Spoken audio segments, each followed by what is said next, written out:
¿Cómo era tu vida antes de Cristo? ¿Cómo era tu vida antes de Cristo? ¿Cómo crees que sería tu vida hoy si Cristo no te hubiera alcanzado? Pensemos en estas dos preguntas. Tratemos de responderlas en nuestro corazón. Estas son preguntas que creo yo, como cristianos, deberíamos hacernos de vez en cuando. Recordar lo que éramos, cómo vivíamos, recordar de dónde Cristo nos sacó y tal vez intentar imaginar cómo y dónde estaríamos hoy sin Él. Pablo, en este pasaje que vamos a estar leyendo, no nos deja espacio para debatir. Nos deja bien claro cuál es nuestra condición. Para eso quisiera que leamos Efesios capítulo 2, versículos del 1 al 10. Este es el pasaje que vamos a estar estudiando hoy.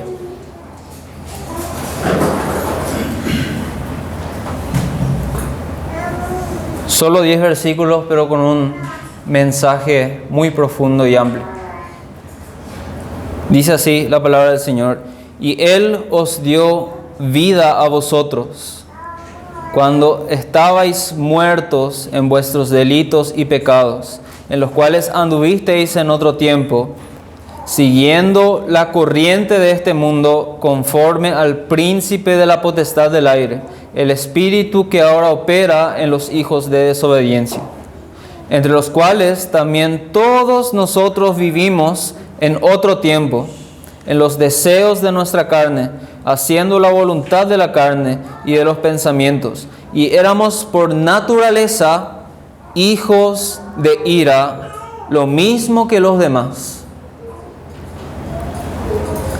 Pero Dios, que es rico en misericordia, por su gran amor con que nos amó, aun estando nosotros muertos en pecados, nos dio vida juntamente con Cristo.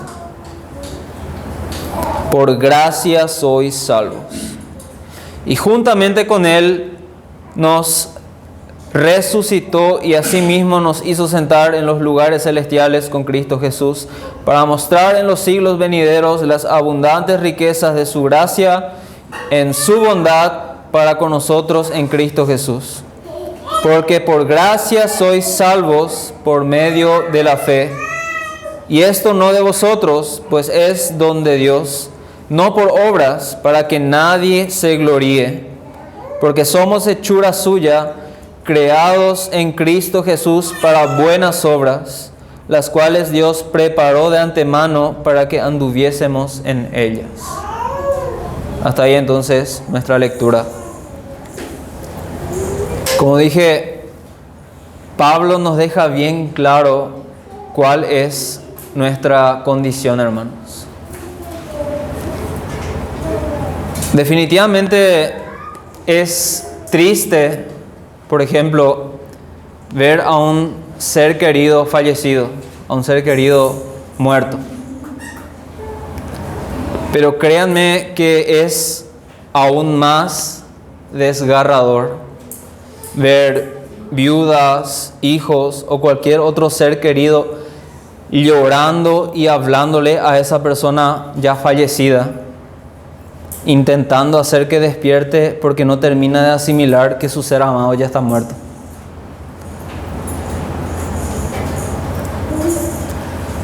Asimismo, hermanos, estábamos nosotros en una triste condición de muerte hasta que Dios intervino. Amados hermanos, mi intención es que veamos lo que Dios hizo por nosotros. Lo que Dios hizo por nosotros cuando no había absolutamente nada en nosotros que pudiéramos contribuir. Y para comprender mejor el pasaje, lo he dividido en 4 puntos. Número 1, nuestra condición pasada. Nuestra condición pasada. Ese punto vamos a estar viendo entre los versículos 1 y 3. Número 2, la intervención soberana. Versículos 4 al 5. Número 3, nuestra condición actual. Versículo 6. Y por último, nuestro propósito futuro. Versículos del 7 al 10.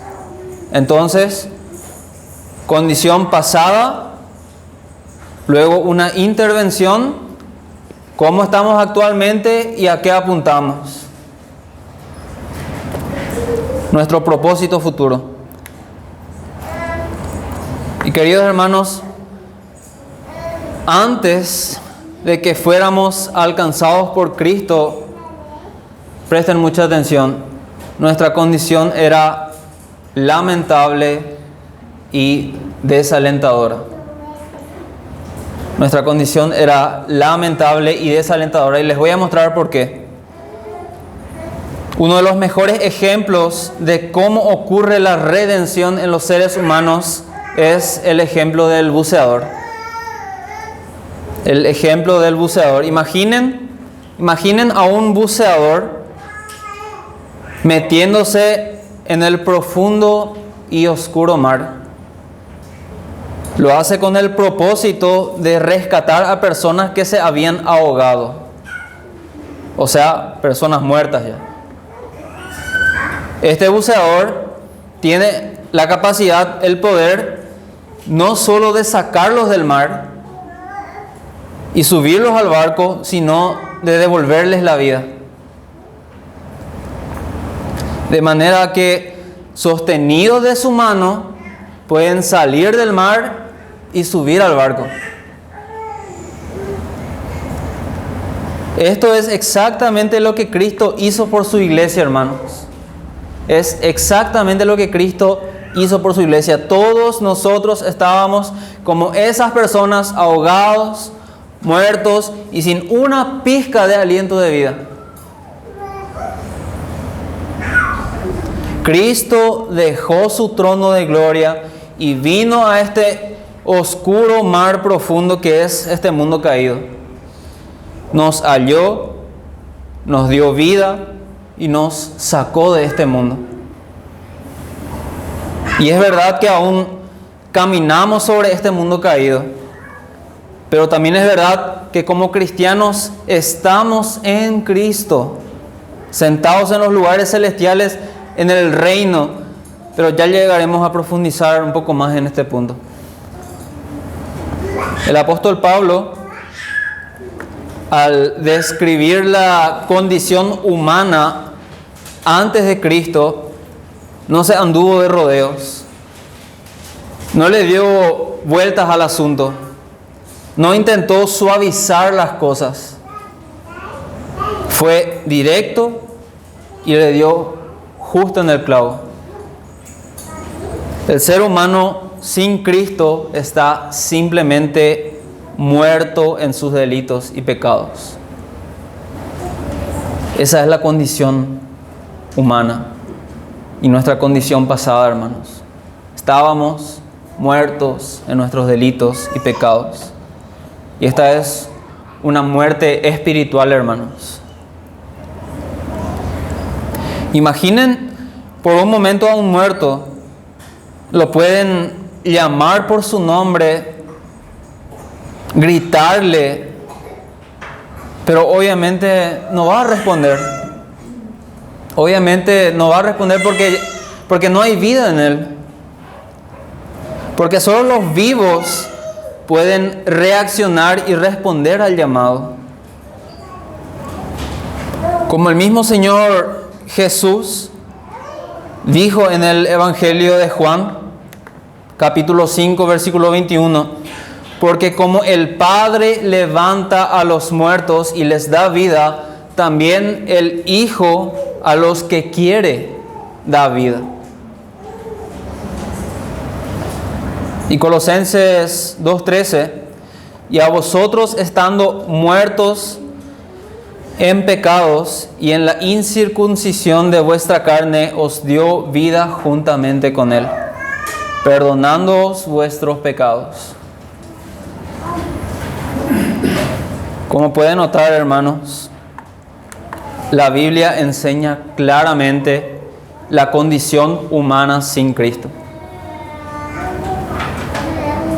El ser humano permanece muerto hasta que Cristo decide darle vida.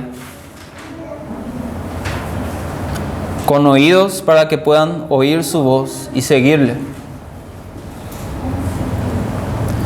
Pero no solamente estábamos muertos espiritualmente, hermanos, sino que, como sigue diciendo el texto, seguíamos la corriente de este mundo conforme al príncipe de la potestad del aire, el mismo espíritu que hasta hoy en día opera o manipula a los hijos de desobediencia, es decir, a todos aquellos que no están en Cristo. A todos aquellos que no están en Cristo. ¿Qué significa esto? Significa que no solamente estábamos muertos espiritualmente, sino que éramos esclavos. Imagínense por un momento a un muerto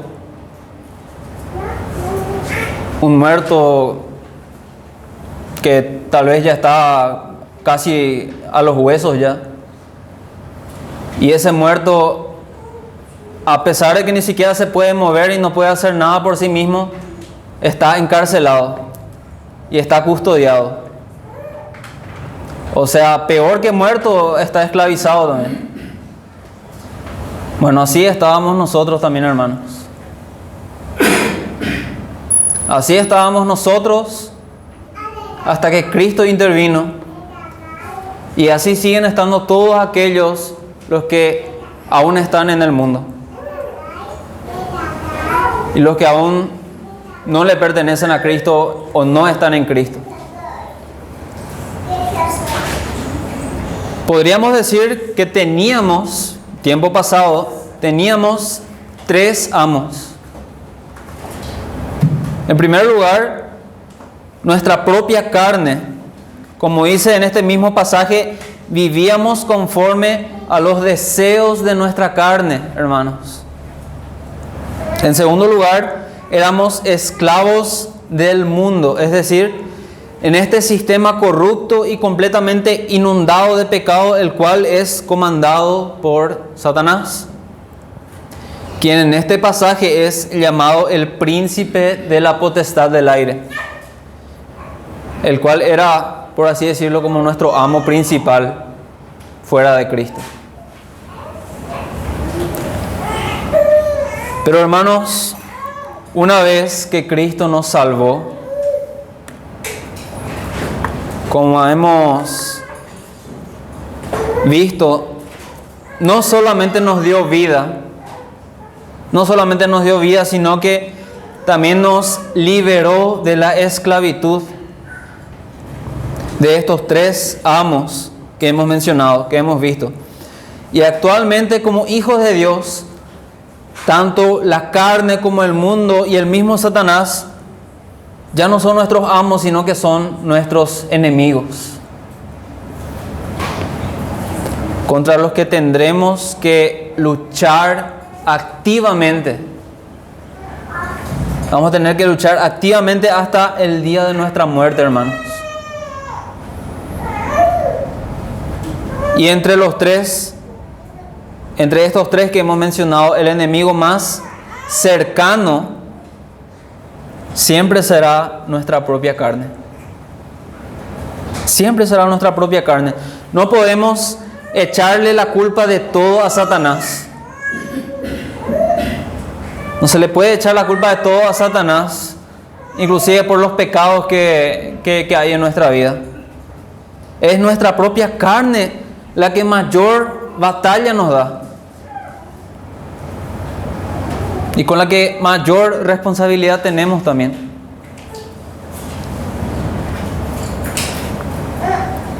Y queridos hermanos, Cristo vivió esa vida perfecta que tú y yo nunca pudimos vivir.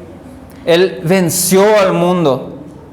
Fue tentado, pero nunca cayó en pecado. Ridiculizó a nuestros enemigos. Murió y venció a la muerte, resucitando al tercer día. Y subió nuevamente a los cielos y está sentado a la diestra del Padre y pronto volverá para llevarnos definitivamente donde Él está, hermanos. Porque Él prometió que iría y nos prepararía un lugar, hermanos. Y Él es fiel para que estemos donde Él está por toda la eternidad, hermanos. Pero mientras nos toca lidiar con estos tres enemigos todavía, que aunque fueron vencidos, aún nos dan pelea.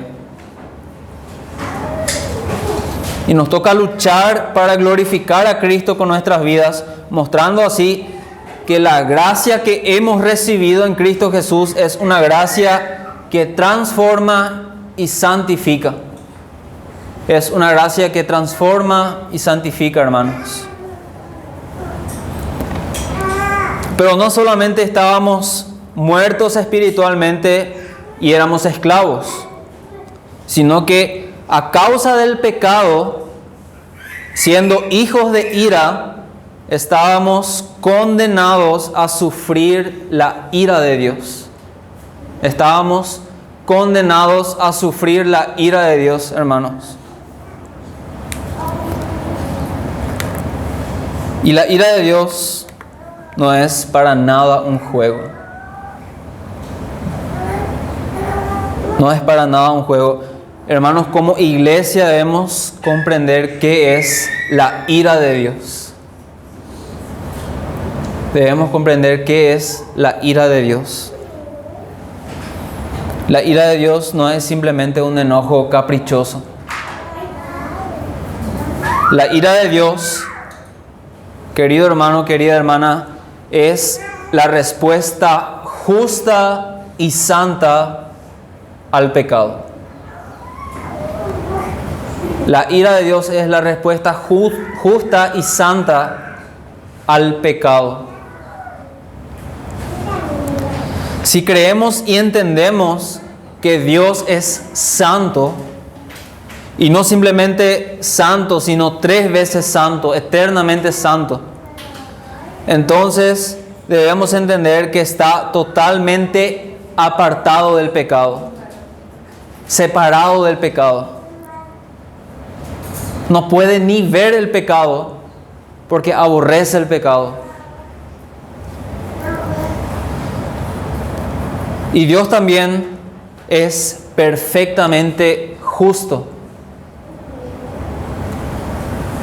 Lo que significa que nunca va a pasar por alto el pecado.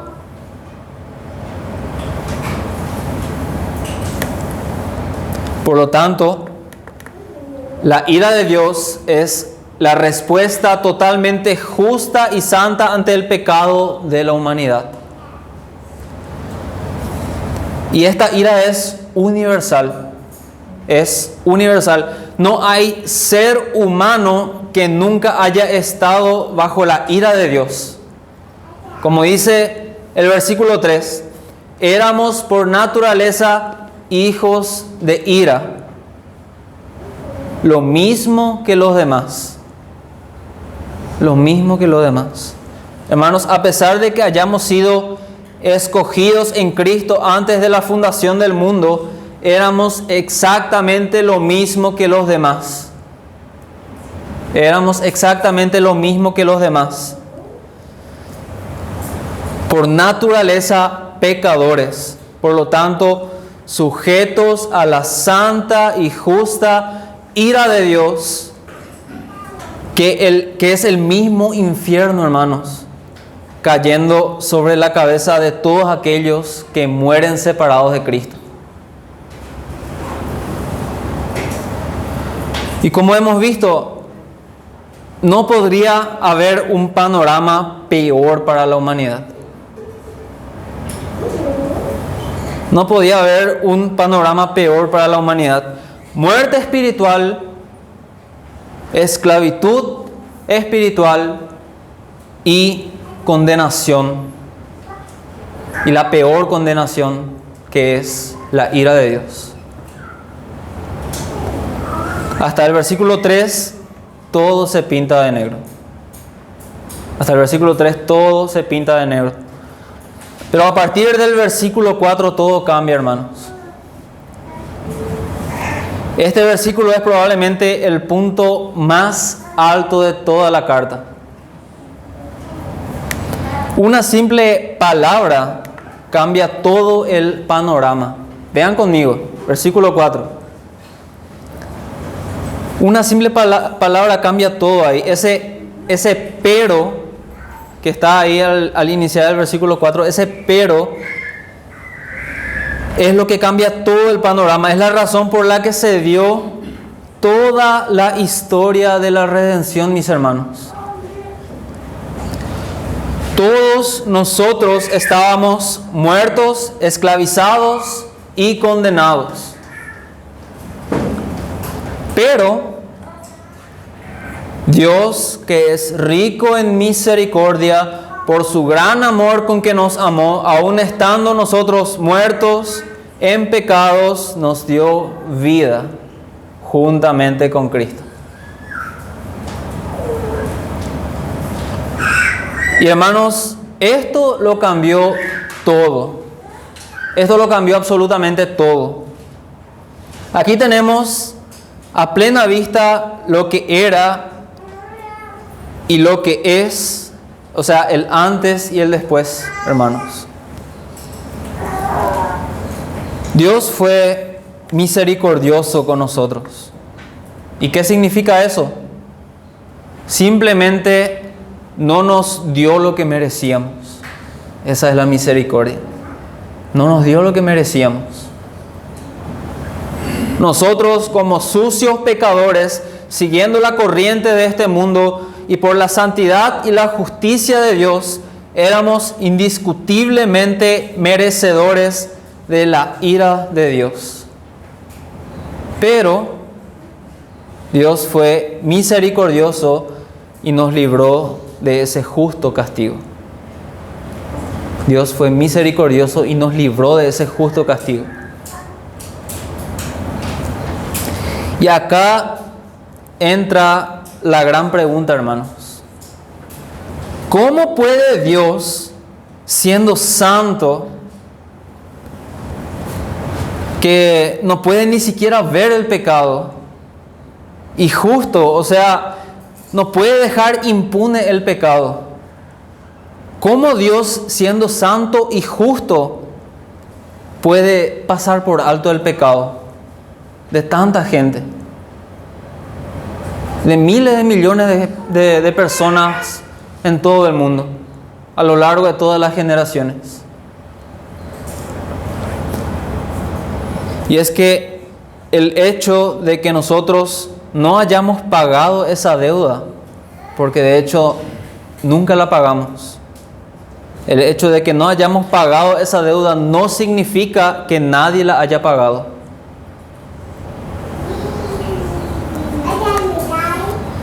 De hecho, si hablamos de deuda, nosotros no teníamos ni siquiera la más remota esperanza de pagar nuestra deuda espiritual y aplacar la ira de Dios. Y para nosotros mismos era un caso perdido, porque la justicia y la santidad de Dios exigían perfección. Exigían perfección. Y solo hubo uno quien pudo y llenar a la perfección las expectativas. La ley y los profetas se cumplieron en él. Solo Cristo pudo satisfacer la justicia de Dios y aplacar su ira, recibiéndola en nuestro lugar en la cruz, hermanos. Por lo tanto, todos los que fueron rociados por la preciosa sangre del Cordero de Dios fueron y son vestidos por su justicia. Y todos sus pecados les son perdonados. Todo nuestro oscuro panorama se transformó en luz, porque Dios, por su gran amor, intervino soberanamente. Hasta aquí vimos nuestra condición pasada y cómo Dios intervino. A partir de ahí debemos comprender cuál es nuestra situación actual.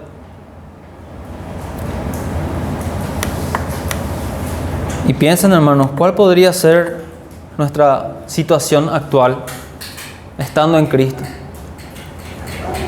El versículo 6 nos dice que juntamente con Cristo nos resucitó y asimismo nos hizo sentar en los lugares celestiales con Cristo Jesús. Y esto no es simplemente una metáfora o una exageración, hermanos. Esta es una realidad. Porque literalmente dice que nos hizo sentar en los lugares celestiales. ¿Qué significa eso? Ahí donde Cristo está sentado, ahí estamos nosotros. Y no es una metáfora ni una exageración. Es una realidad. Nosotros como iglesia estamos tan unidos a Cristo que espiritualmente ya estamos donde Cristo está. Espiritualmente ya estamos donde Cristo está y al mismo tiempo Él está en nosotros. Esta es la gran tensión del ya, pero todavía no. Ya, pero todavía no. Donde ya somos, por ejemplo, santos en Cristo, ya somos santos en Cristo, pero todavía luchamos contra el pecado. Si preguntamos a las esposas acá presentes qué tan santos son sus maridos, ¿realmente van a decir que son santos? Bueno, posicionalmente son santos. Ya son santos en Cristo, pero todavía no santos moralmente. Pero queremos creer que se esfuerzan en la santidad. Queremos creer que están perseverando, ¿verdad? Y así cada uno de nosotros.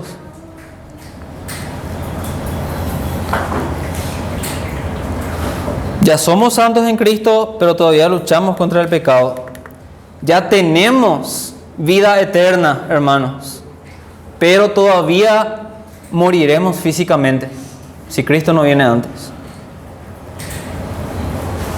Ya fuimos resucitados, pero todavía esperamos la resurrección futura. Ya reinamos con Cristo, pero todavía sufrimos aquí abajo. Estamos reinando ya con Cristo, porque estamos sentados en los lugares celestiales. Ya estamos reinando, pero todavía sufrimos aquí abajo. Y suficiente evidencia tenemos, no solamente con las cosas malas que nos ocurren a nosotros acá, sino con mayor razón las noticias que recibimos de la iglesia perseguida en Medio Oriente y en África y en toda esa zona.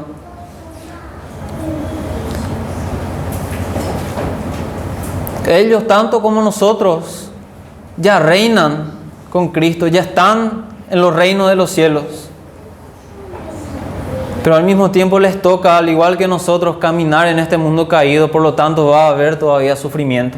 Va a haber todavía pecado con el cual luchar.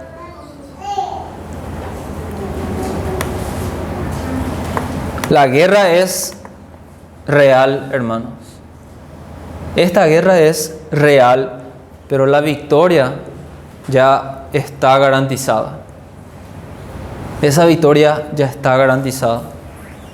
Y cuando hablamos de una victoria garantizada, no es algo que va a pasar, sino algo que ya pasó. Porque eso pasó en la cruz del Calvario.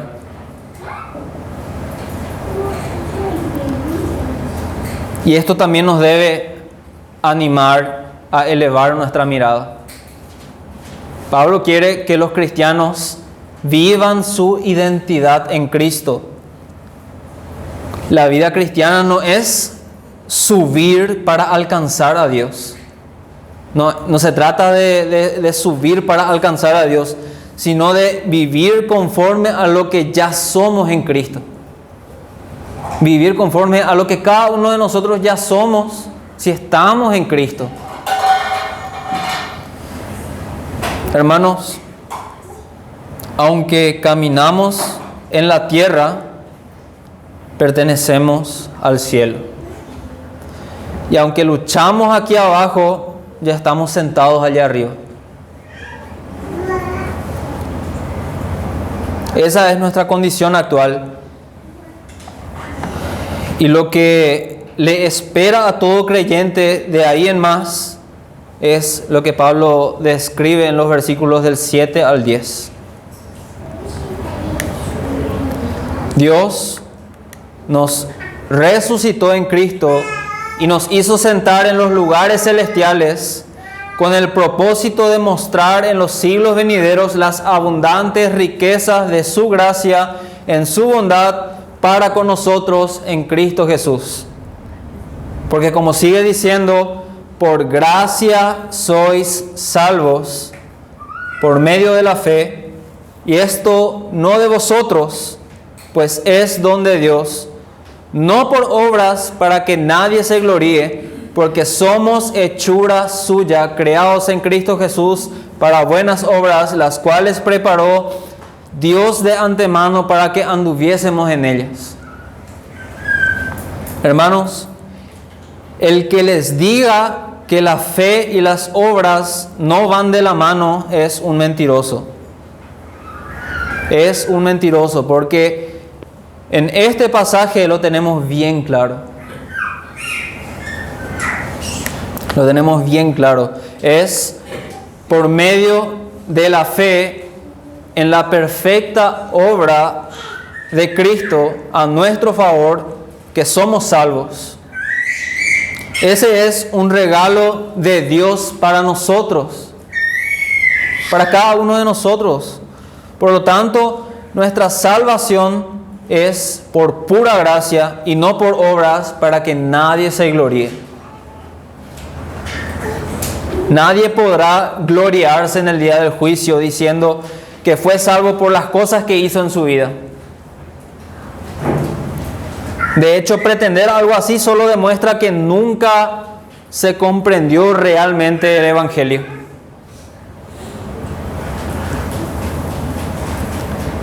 Pero esa fe no deja al creyente así como está. No lo deja así como está. Es mentira eso que dicen de que Dios te acepta tal y como eres. No es correcto evangelizar diciendo, ven a Cristo, Él nos acepta tal y como somos. Mentira y mentira del diablo. No, hermanos. Cristo nos recibe, pero no nos deja tal y como somos. No nos deja tal y como somos, sino que nos va a moldear. Nos va a moldear a su imagen. Porque somos hechura suya, hermanos, creados para buenas obras. En otras palabras, no somos salvos por obrar. No somos salvos por obrar, sino para obrar. Ese es el propósito. Y Pablo nos lo enseña claramente en este pasaje. Y como venimos diciendo desde que iniciamos con el estudio expositivo de esta carta, en Cristo, mis hermanos, tenemos todas las herramientas necesarias para vivir conforme a la voluntad de Dios, porque de hecho somos hechura suya para esas buenas obras. Y si fuimos creados para eso, si nacimos de nuevo y fuimos creados en Cristo Jesús para esas buenas obras, que de hecho ya estuvieron ahí desde antes de la fundación del mundo, para que nosotros podamos andar en ellas, es porque podemos andar en esas buenas obras. No para merecernos más la salvación, sino porque ese es nuestro propósito siendo salvos. La salvación no por obras, sino para obras. Ese es el propósito, glorificar a Dios con nuestras buenas obras. Seamos capaces de dar gracias a Dios y vivir una vida de agradecimiento y profunda devoción a nuestro Padre, que nosotros, estando muertos en nuestros delitos y pecados, nos tuvo misericordia y luego por su gracia nos sentó en Cristo en los lugares celestiales y nos capacitó para vivir una vida de buenas obras. Amén, mis hermanos. Les invito a que se pongan de pie.